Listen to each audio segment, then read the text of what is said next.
ರಾಜ್ಯಕ್ಕೆ ಎದುರಾಗಲಿದೆಯಾ ವಿದ್ಯುತ್ ಕ್ಷಾಮ? ಆರ್ಟಿಪಿಎಸ್ ಘಟಕದಲ್ಲಿ ವಿದ್ಯುತ್ ಕಣ್ಣಾ ಮುಚ್ಚಾಲೆ. ರಾಜ್ಯಕ್ಕೆ ಶೇಕಡಾ 40ರಷ್ಟು ವಿದ್ಯುತ್ತನ್ನು ಪೂರೈಸುವಂತಹ ಘಟಕ ಆರ್ಟಿಪಿಎಸ್. ಆದರೆ ಇದೀಗ ರಾಜ್ಯಕ್ಕೆ ವಿದ್ಯುತ್ ಕ್ಷಾಮ ಎದುರಾಗಲಿದೆಯಾ ಅನ್ನುವಂತಹ ಪ್ರಶ್ನೆಯನ್ನ ಕೂಡ ಹುಟ್ಟುಹಾಕಿದೆ.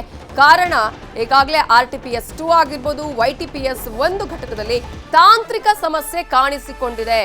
ರಾಯಚೂರಲ್ಲಿ ಈಗಾಗಲೇ ಲೋಡ್ ಶೆಡ್ಡಿಂಗ್ ಶುರುವಾಗಿದೆ. ಪದೇ ಪದೇ ಕರೆಂಟ್ ಹೋಗ್ತಾ ಇದೆ. ಇದರಿಂದಾಗಿ ರೈತರು ಕಂಗಾಲಾಗಿದ್ದಾರೆ. ಯಾವ ಸಂದರ್ಭದಲ್ಲಿ ಕರೆಂಟ್ ಬೇಕು, ಅದರಲ್ಲೂ ಕೂಡ ಅವರ ಹೊಲ ಗದ್ದೆಗಳಿಗೆ ಆಗಿರ್ಬೋದು, ತೋಟಕ್ಕೆ ನೀರಿನ ಒಂದು ಬಿಸಿಲಿನ ತಾಪದಲ್ಲೇ ನೀರು ಜಾಸ್ತಿಯಾಗಿ ಬಳಕೆ ಆಗೋದು. ಇಂತಹ ಸಂದರ್ಭದಲ್ಲಿ ಕರೆಂಟ್ ಪದೇ ಪದೇ ಕೈ ಕೊಡ್ತಾ ಇದ್ರೆ ಏನ್ ಮಾಡೋದು ಅನ್ನುವಂತಹ ಆತಂಕ. ಇನ್ನು ಬೇಸಿಗೆ ಆರಂಭ. ಈಗ ಈ ಆರಂಭದಲ್ಲೇ ವಿದ್ಯುತ್ ಪೂರೈಕೆಯಲ್ಲಿ ಈಗಲೇ ಇಷ್ಟು ವ್ಯತ್ಯಯ ಆಗ್ತಾ ಇದೆ. ಇನ್ನು ಪರೀಕ್ಷೆ ಟೈಮ್ ವಿದ್ಯಾರ್ಥಿಗಳಿಗೆ ಅವರಿಗೂ ಕೂಡ ಈಗ ಸಮಸ್ಯೆ ಕಾಣಿಸಿಕೊಳ್ತಾ ಇದೆ. ಮುಂದೆ ಕೇವಲ ರಾಯಚೂರಿಗೆ ಮಾತ್ರ ಅಲ್ಲ, ಇಡೀ ರಾಜ್ಯಕ್ಕೂ ಈ ರೀತಿಯಾದಂತಹ ಜಲಕ್ಷಾಮದ ಭೀತಿ ಕಟ್ಟಿಟ್ಟ ಬುತ್ತಿ ಅನ್ನುವಂತಹ ಆತಂಕ ಕೂಡ ಈಗಾಗಲೇ ಎದುರಾಗ್ತಾ ಇದೆ. ಒಂದ್ ಕಡೆ ವಿದ್ಯಾರ್ಥಿಗಳಿಗೆ ಪರೀಕ್ಷೆಯ ಟೈಮ್, ಮತ್ತೊಂದು ಕಡೆ ಬೇಸಿಗೆ ಆರಂಭ ಆಗಿದೆ. ಈ ಸಂದರ್ಭದಲ್ಲೇ ಇಂತಹ ಒಂದು ಪರಿಸ್ಥಿತಿ ಎದುರಾದ್ರೆ ಮುಂದೆ ಹೇಗೆ ಅನ್ನುವಂತಹ ಪ್ರಶ್ನೆ ಕೂಡ ಇದೆ. ರಾಯಚೂರು ಜಿಲ್ಲೆಯಲ್ಲಿ ನಾವು ವಿದ್ಯುತ್ ಸಲುವಾಗಿ ಸಾವಿರಾರು ಎಕರೆ ಜಮೀನು ಕಳ್ಕೊಂಡಿವಿ. ಆದರೆ ಇವತ್ತಿನ ದಿನ ರಾಯಚೂರು ಜಿಲ್ಲೆ ಕತ್ತಲದಲ್ಲೈತೆ. ಇವಾಗ ಕೃಷಿ ಪಂಪ್ ಸೆಟ್ಗಳು ಬಿಸಿಲು ಹೆಚ್ಚಾದಂಗೆಲ್ಲ ಬೆಳೆಗಳಿಗೆ ನೀರು ಹೆಚ್ಚಿಗೆ ಬೇಕು. ಆದರೆ ಇವತ್ತು ವಿದ್ಯುತ್ ಸರಿಯಾಗಿ ಕೃಷಿ ಪಂಪ್ ಸೆಟ್ಗಳಿಗೆ ಕೊಡಲ್ಲ. ಮತ್ತು ನಿರಂತರ ಜ್ಯೋತಿ ಅಂತ ಹೇಳ್ತಾರೆ. ನಿರಂತರ ಜ್ಯೋತಿ ಯಾವಾಗ ಹೋಗ್ತದೋ ಯಾವಾಗ ಬರ್ತದೋ. ಈ ಮೋದಿ ಬಂದಾಗ ಚಿಮಣಿ ಎಣ್ಣೆ ಬಂದ್ ಮಾಡಿದ. ಜೆಸ್ಕಾಮ್ ವಿದ್ಯುತ್ ಅವರು ಏನು KFTCಯಲ್ಲಿ 1ನೇ ಘಟಕ ಬಂದಾಗ ವರ್ಷ ಆಯಿತು. ಆದರೆ ಅದನ್ನು ತಕ್ಷಣ ಚಾಲು ಮಾಡಿಸ್ಬೇಕು. ಮತ್ತು ನಮಗೆ ಎಷ್ಟು ತಾಸು ಆದೇಶ ಐತೆ ಅಷ್ಟು ತಾಸು ಕರೆಂಟ್ ಕೊಡಬೇಕು ಕೃಷಿ ಪಂಪ್ ಸೆಟ್ಗಳಿಗೆ. ಮತ್ತು ನಿರಂತರ ಜ್ಯೋತಿ ಕರೆಂಟ್ ಹೋದರೆ ಮಕ್ಕಳು ಓದಾಕ ಚಿಮಣಿ ಇಲ್ಲ, ಯಾಕಂದರೆ ಗ್ಯಾಸ್ ಎಣ್ಣೆ ಇಲ್ಲಲ್ಲ.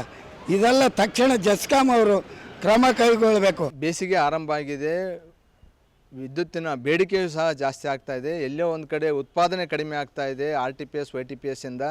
ಹಾಗಾಗಿ ಏನು ಘಟಕಗಳು ಈಗೇನು ನಿರ್ವಹಣೆ ಮಾಡಬೇಕಾಗಿತ್ತು ಎಲ್ಲ ಘಟಕಗಳು ನಿರ್ವಹಣೆ ಮಾಡದೆ ಕೇವಲ 2-3 ಘಟಕಗಳು ಈಗಾಗಲೇ ದುರಸ್ತಿಯಲ್ಲಿರೋದರಿಂದ ಉತ್ಪಾದನೆ ಶೇಕಡ ಅರ್ಧದಷ್ಟು ಉತ್ಪಾದನೆ ಕಡಿಮೆ ಆಗಿರೋದರಿಂದ ನಮಗೆ ಅನಿಯಮಿತ ಲೋಡ್ ಶೆಡ್ಡಿಂಗ್ ಸಹ ಆಗುವ ಸಂಭವ ಇದೆ. ಹಾಗಾಗಿ ಸರ್ಕಾರ ಎಚ್ಚೆತ್ತುಕೊಳ್ಬೇಕು.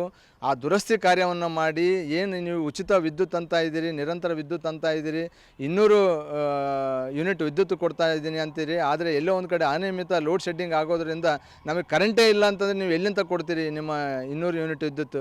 ಹಾಗಾಗಿ ಇನ್ನು ಇದೇ ವಿಚಾರಕ್ಕೆ ಸಂಬಂಧಪಟ್ಟ ಹಾಗೆ ನಮ್ಮ ರಿಪೋರ್ಟರ್ ವಿಶ್ವನಾಥ್ ಹೂಗಾರ್ ವಿದ್ಯುತ್ ಶಕ್ತಿ ಕೇಂದ್ರ RTPS ನಿಂದ ಒಂದು ಪ್ರತ್ಯಕ್ಷ ವರದಿ ಕೊಟ್ಟಿದ್ದಾರೆ, ನೋಡೋಣ. ಬೇಸಿಗೆ ಆರಂಭಕ್ಕೂ ಮುನ್ನವೇ ರಾಜ್ಯದಲ್ಲಿ ವಿದ್ಯುತ್ ಕ್ಷಾಮ ತಲೆದೋರಲಿದೆಯಾ? ಇಂತಹ ಒಂದು ಪ್ರಶ್ನೆ ಮೂಡೋದಕ್ಕೆ ಕಾರಣ ಏನಪ್ಪಾ ಅಂತ ಹೇಳಿದ್ರೆ, ದೀಪದ ಬುಡದಕ್ಕೆ ಕತ್ತಲು ಎನ್ನುವಂತೆ ರಾಜ್ಯಕ್ಕೆ ಶೇಕಡಾ 40ರಷ್ಟು ವಿದ್ಯುತ್ ಪೂರೈಕೆಯನ್ನು ಮಾಡತಕ್ಕಂತಹ RTPS ಕೇಂದ್ರ ಇದ್ರೂ ಕೂಡ ಇವತ್ತು ರಾಯಚೂರು ಜಿಲ್ಲೆಯಲ್ಲಿ ವಿದ್ಯುತ್ನ ಕಣ್ಣಾಮುಚ್ಚಾಲೆ ಆರಂಭವಾಗಿದೆ. ಲೋಡ್ ಶೆಡ್ಡಿಂಗ್ ಭೀತಿಯಿಂದ ಜನ ಹೈರಾಣಾಗಿದ್ದಾರೆ. ದೃಶ್ಯದಲ್ಲಿ ನಾನು ನಿಮಗೆ ಏನು ತೋರಿಸ್ತಾ ಇದ್ದೀನಿ, ಇದು ರಾಜ್ಯಕ್ಕೆ ಶೇಕಡಾ 40% ವಿದ್ಯುತ್ತನ್ನು ಪೂರೈಕೆ ಮಾಡತಕ್ಕಂತಹ ಶಕ್ತಿ ಕೇಂದ್ರ RTPS ಕೇಂದ್ರ.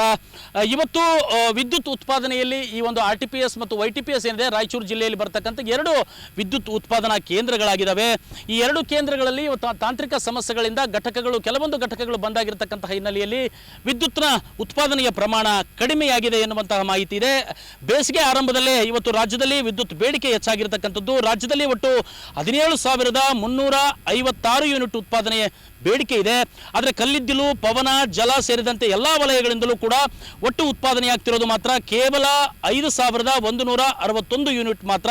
ಇದರಲ್ಲಿ RTPS YTPSಗಳ ಕೊಡುಗೆ ತುಂಬ ಅತ್ಯಮೂಲ್ಯವಾದದ್ದು ಅಂತ ಹೇಳಿದ್ರೆ ತಪ್ಪಾಗೋದಿಲ್ಲ. ಯಾಕಂತ ಕೇಳಿದ್ರೆ ತಾಂತ್ರಿಕ ಸಮಸ್ಯೆಯಿಂದ ಇವತ್ತು RTPSನ 1 ಮತ್ತು 4ನೇ ಘಟಕಗಳು ಬಂದಾಗಿರ್ತಕ್ಕಂಥದ್ದನ್ನು ದೃಶ್ಯದಲ್ಲಿ ನಿಮಗೆ ನಾನು ತೋರಿಸ್ತಾ ಇದ್ದೀನಿ.